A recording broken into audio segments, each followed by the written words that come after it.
Assalamualaikum students. Today we will do the example numericals chemistry 9 class chapter number 1. So मैं example number 4 से start करूँगी. Example number 4 ये है, calculate the number of moles in 40 gram of H3PO4. H3PO4 phosphoric acid होता है basically. तो सबसे पहले हम चेक करते हैं गिवन के हमें दिया क्या हुआ है. हमें दिया हो 40 ग्राम. ठीक है, तो ग्राम में हम किसको लेते हैं, मैस को. तो मैस कितना हो गया 40 ग्राम.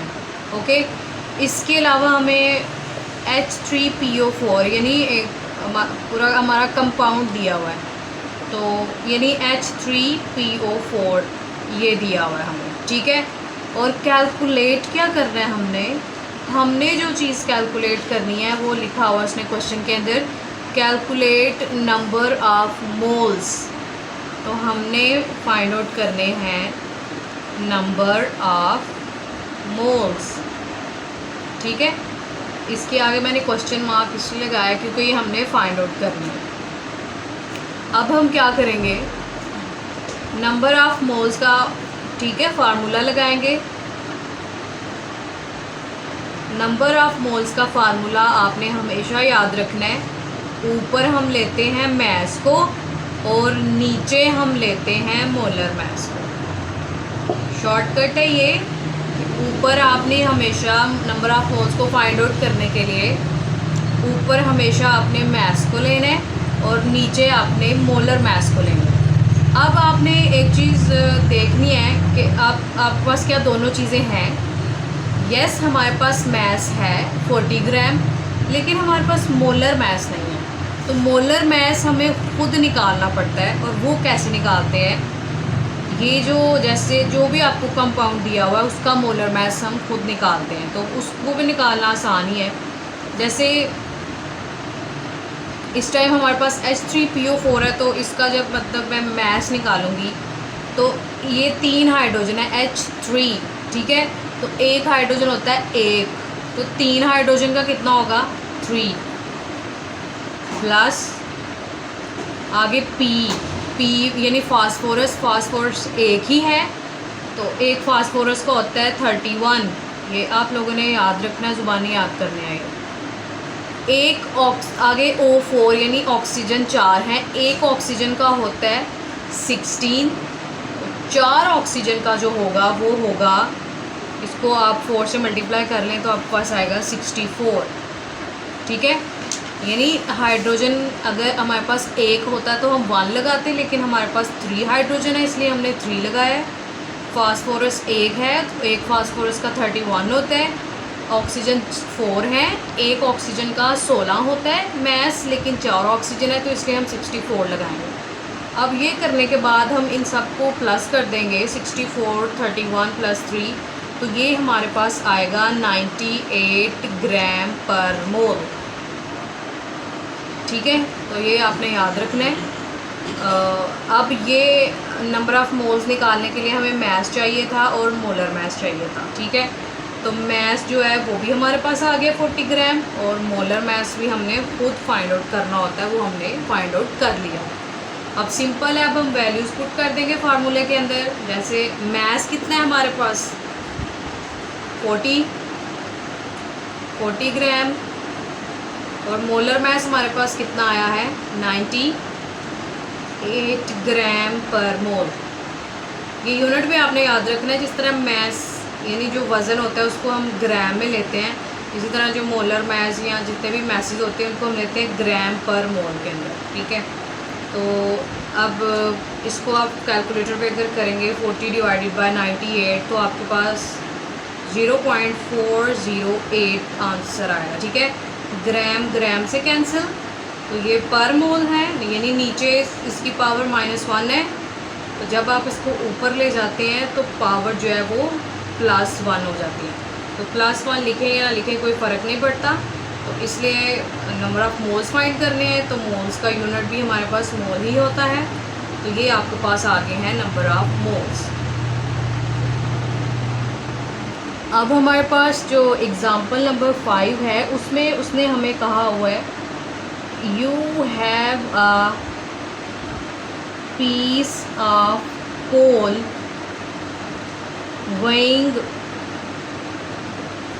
9.0 gram, calculate number of moles of coal in a given mass। ठीक है, तो ये स्टेटमेंट है बेसिकली उसकी। अब हम अगेन उसी तरह यहाँ पे भी हम क्या लिखेंगे, गिवन लिखेंगे। ठीक है, कि गिवन में हमें क्या क्या चीज़ दी हुई है उसने।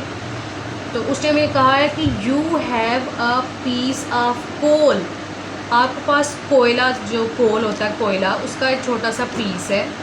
ठीक है, वेइंग मतलब उसका जो वज़न है वो है 9.0 ग्राम, यानी 9 ग्राम। अब ये जो कोल है, हम ये नहीं लिख सकते कि कोल, हम आपने ये चीज़ याद रखनी है कि जो कोल है उसके अंदर मेजर जो हमारे पास एलिमेंट होता है वो होता है कार्बन। ठीक है, तो यानी असल में हमें किसका उसने मैस दिया हुआ है, वज़न किस, वे का भी मतलब वेट ही होता है ना, वेट या मैस। तो हमारे पास जो असल उसने हमें दिया हुआ है वो दिया हुआ है मैस ऑफ कार्बन, या जो कोल है बेसिकली आपके पास। ठीक है, तो आपने ये याद रखना है कि कोल का मतलब होता है कि उसके अंदर कार्बन एलिमेंट मौजूद है। तो कितना वेट हमें दिया हुआ है, 9.0 ग्राम।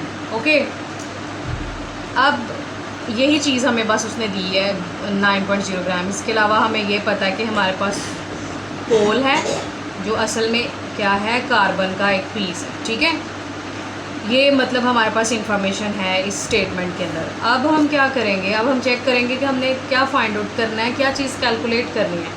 और उसने सिंपल आराम से कह दिए कि आपने कैलकुलेट करने हैं number of moles in given mass, मतलब ये जो मैस आपको गिवन है, वज़न आपको गिवन है, इसके नंबर ऑफ मोल्स कैलकुलेट करें। तो जिस तरह आपने पीछे किए सेम उसी तरह हमने क्या फाइंड आउट करना है, नंबर ऑफ मोल्स। तो मैंने आपको पहले भी बताया है कि नंबर ऑफ़ मोल्स का जो फार्मूला है, ऊपर हमेशा आपने क्या लेना है, मैस, और नीचे आपने क्या लेना है, मोलर मैस। ठीक है, अब ये यहाँ पे बेसिकली हमें एटॉमिक मैस का वर्ड यूज़ करना चाहिए। ठीक है, तो मैंने मोलर मैस भी आप यूज़ कर सकते, लेकिन ज़्यादा मोलर मैस बेसिकली आप यहाँ पे एटॉमिक मैस का वर्ड यूज़ करें, क्योंकि हमारे पास सिर्फ एक कार्बन है, तो कार्बन जस्ट एक एटम है, तो एटम का जो मैस होता है वो एटॉमिक मैस ही होता है ना। ठीक है, तो यहाँ पे अपना एटॉमिक लिख लें, एटॉमिक मैस मतलब मैस ही निकालना है उसी तरह। अब यहाँ पे मोलर क्यों नहीं लिखा, क्योंकि पीछे जो हमारे पास पिछले न्यूमेरिकल में हमारे पास ये था H3PO4, तो ये पूरा हमारे पास कंपाउंड है, तो इसके लिए हम वो यूज़ करते हैं, मोलर मैस का वर्ड यूज़ करते हैं, मोलर का वर्ड ये नहीं। ठीक है, मैस तो वही रहा है। तो अब यहाँ पे सिर्फ कार्बन का एक पीस है हमारे पास, कोल यानी कार्बन, तो इसलिए उसके लिए हम एटम का वर्ड यूज़ करते हैं। तो आप यहाँ पे एटॉमिक मैस भी लिख सकते हैं। ठीक है, उसके बाद ये हमने फार्मूला लिखा। अब आप ये चेक करेंगे आपके पास क्या दोनों चीज़ें मौजूद हैं, मैस है ना आपके पास, ये देखें मैस ऑफ कार्बन कितना है, 9.0 ग्राम। ठीक है, तो ये तो हमारे पास आ गया 9.0 ग्राम। अब एटॉमिक मैस नहीं है हमारे पास, एटॉमिक मैस मैंने आपको पहले भी बताया, हमें ज़ुबानी याद करने हैं। तो अब हमारे पास सिर्फ कार्बन है और एक ही कार्बन है, कार्बन का एक पीस है, आप पीस लिखा हुआ यानी एक पीस है। आपने याद रखना है कि एक जो कार्बन होता है उसका जो मैस होता है वो होता है 12। ठीक है, तो यूनिट उसी तरह रहेगा, ग्राम पर मोल। तो अब आपके पास एटॉमिक मैस भी आ गया, 12 ग्राम पर मोल। ठीक है, तो उसी तरह ग्राम से कैंसिल, 9.0 डिवाइडेड बाय 12 आप कैलकुलेटर पे करेंगे तो आपके पास आएगा 0.75 मोल्स। ठीक है, तो ये थी हमारे पास एग्ज़ाम्पल नंबर 5। अगर हम एग्ज़ाम्पल नंबर 6 की बात करें, 6th वाले एग्ज़ाम्पल में, तो आपने साथ साथ बुक भी अपनी खोल के रखनी है, एग्ज़ाम्पल्स अपने सामने खोल के रखनी है बुक में, ताकि आप प्रॉपर वहाँ से स्टेटमेंट पढ़ सकें, क्योंकि मैंने यहाँ पे प्रॉपर स्टेटमेंट नहीं लिखी। ठीक है, तो इसमें सबसे पहले हम देख लेते हैं स्टेटमेंट में क्या क्या रहा है वो। उसने लिखा हुआ है स्टार्ट में ही calculate the number of moles. हमने क्या निकालना है, नंबर ऑफ मोल्स निकालने हैं, ठीक है, जो हम पहले निकालते आ रहे हैं, ठीक है ना, उसी वही फार्मूला यूज़ करना है। इसके अलावा वो लिखते हैं कि आपने एक और चीज़ निकालनी है, नंबर ऑफ मॉलिक्यूल्स, ठीक है, एक और चीज़ निकालनी है, नंबर ऑफ एटम्स।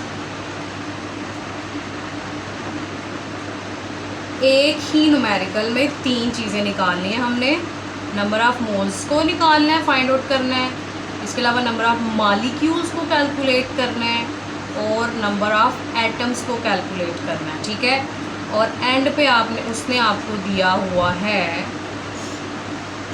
वाटर, दिया हुआ है 6 ग्राम, यानी आपको मैस दिया हुआ है, ग्राम मैस ही होता है ना, जैसे यहाँ पे मैस यूज़ किया है ग्राम में, तो इधर आपको मैस ऑफ वाटर जो दिया हुआ है वो दिया हुआ है 6 ग्राम, यानी उसी तरह चीज़ दी है आपको जैसे पिछले न्यूमेरिकल्स में दे रहा था 6, ठीक है। तो मतलब उसने हमें मैस दिया हुआ है 6 ग्राम वाटर का, ओके।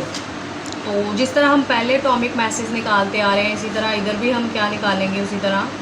अब यहाँ पे जो वाटर है अगर आप उसको देखें तो उसमें सिर्फ एक ही चीज़ नहीं है, उसमें ऑक्सीजन भी है और हाइड्रोजन भी है, तो इसलिए अब यहाँ पे आप एटॉमिक मैस का वर्ड निकल के मोलर मैस का वर्ड यूज़ करेंगे, ठीक है।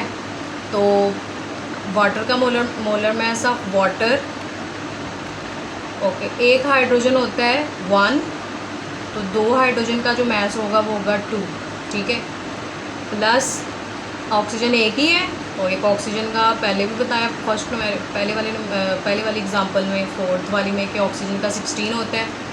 तो आपने हमेशा याद रखना है कि वाटर का मोलर मैस होता है 18 ग्राम पर मोल, ओके, 18।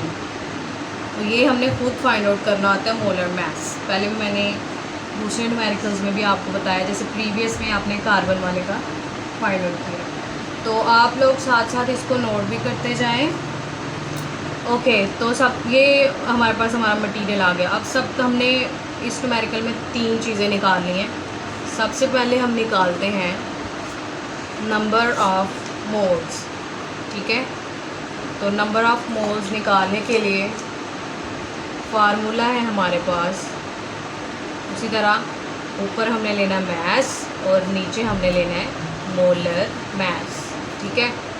तो मैस कितना है हमारे पास 6 ग्राम, और मोलर मैस कितना है हमारे पास 18 ग्राम पर मोल, ठीक है।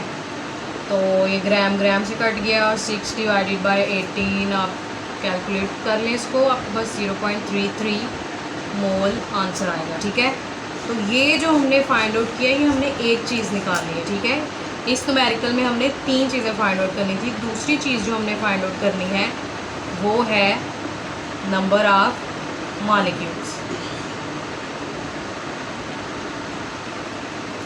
अब ये जो नंबर ऑफ मॉलिक्यूल्स हैं, इसका फार्मूला ये होता है, इसका फार्मूला भी आपने याद रखना है कि moles multiply by Avogadro's number. क्या फार्मूला इसका, moles multiply by Avogadro's number. अब मोल्स कहाँ से लेंगे हम, एवोगैड्रो नंबर कहाँ से लेंगे, तो ये भी सिंपल है। हम अभी ऊपर हमने फाइंड आउट किए मोल्स, ठीक है, उसी मोल्स को हम यूज़ करेंगे जो क्या आया था हमारे पास 0.33 मल्टीप्लाई बाय और एवोगैड्रोस नंबर। एवोगैड्रोस नंबर जो है उसकी वैल्यू आपने अपनी जो थ्योरी पढ़ी थी उसमें याद की होनी है, जो क्या थी 6.02 × 10 की पावर 23, ठीक है। तो ये भी हमें ज़ुबानी आनी चाहिए। तो दोनों चीज़ें हमारे पास हैं। नंबर ऑफ़ मॉलिक्यूल्स को फाइंड आउट करने के लिए हमें 2 चीज़ें चाहिए थी, एक मोल्स चाहिए था और एक एवोगैड्रोस नंबर चाहिए था। तो मोल्स हमने ऊपर फाइंड आउट कर लिए हैं, ठीक है, उसको लगा लिया 0.33, और एवोगैड्रो नंबर हमें पता है क्या होता है 6.02 × 10 की पावर 23। इसको आप कैलकुलेट कीजिएगा। आप कैसे इसको कैलकुलेट करेंगे, आप ना पावर को ऐसे रहने दें, ठीक है, मल्टीप्लाई 10 की पावर 23, आपने 6.02 को 0.33 के साथ मल्टीप्लाई कर लेना, आपके पास आएगा आई थिंक 1.98, ठीक है। और पावर आपने उसी तरह लिख दी है साथ। अब एक तीसरी एक और चीज़ हमने फाइंड आउट करनी थी, नंबर ऑफ एटम्स, ठीक है। तो नंबर ऑफ एटम्स, तो number of atoms find out करने का ये तरीका होता है कि सबसे पहले तो आपको ये पता होना चाहिए, ये यहाँ पे हम वाटर की बात कर रहे हैं ना, ऊपर वाटर की बात हो रही है ना, तो आपने सबसे पहले ये याद रखना है कि 1 मॉलिक्यूल ऑफ वाटर कंटेन, कि अगर एक पानी का आपके पास मॉलिक्यूल है तो उसके अंदर कितने एटम हैं। तो ये देखें ज़रा, ये है इस लिखा हुआ H2O, यही है ना, कि 2 हाइड्रोजन है और 1 ऑक्सीजन है, यानी टोटल आपके पास 3 एटम्स हैं, 2 हाइड्रोजन के एटम और 1 ऑक्सीजन का एटम, 3 एटम्स हैं एक मॉलिक्यूल के अंदर, ठीक है। लेकिन हमने फाइंड आउट करना है नंबर ऑफ़ एटम। तो नंबर और मॉलिक्यूल में फ़र्क होता है, ये नंबर ऑफ़ एटम जो हमने निकालने हैं उसमें हम लोगों ने क्या करना है, ये जो ऊपर नंबर ऑफ़ मॉलिक्यूल्स आए हैं इनको 3 के साथ मल्टीप्लाई करना है, यानी 1.98 × 10⁻23 को हमने मल्टीप्लाई करना है 3 जितने एटम्स हैं उनके साथ, ठीक है। तो आपके पास आंसर आएगा 1.94 × 10⁻23। इसमें भी आपने पावर को नहीं छेड़ना, आपने 1.98 को 3 के साथ मल्टीप्लाई कर देना, ठीक है। होप सो आपको समझ आई होगी। अगर आपको किसी पॉइंट की समझ नहीं आई तो आप नीचे कमेंट कर सकते हैं। और एग्ज़ाम्पल नंबर 7 है जो वो उसमें हमने फाइंड आउट करने हैं बेसिकली मोल्स फाइंड आउट करने और मैस। तो उसमें आप ये वाला फार्मूला यूज़ कर सकते हैं। चलिए, अगर आप समझ नहीं आती तो मैं नेक्स्ट वीडियो में उसको भी आपको समझा दूँ। Thank you.